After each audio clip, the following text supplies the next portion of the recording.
আপনি যেদিন আমার হাত দুটো ছাইড়া দিবেন সেই দিনই ওই পৃথিবীতে আমার শেষ দিন।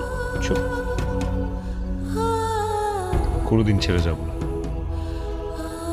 জানেন একটা মেয়ের ভরসা জায়গা কই থাকে? তার বাবা নাইলে তার স্বামী।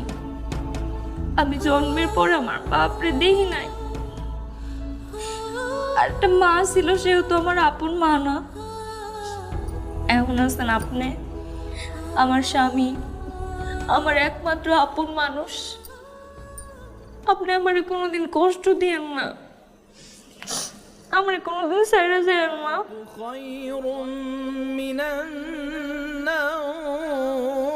সকাল হয়ে গেল যে, আমি তো সারা রাত এখানে। আমার এখন বাড়ি যাই, তুই না জানি আজকে আমার কপালে কি আছে। আমি যাই। না গেলে হয় না?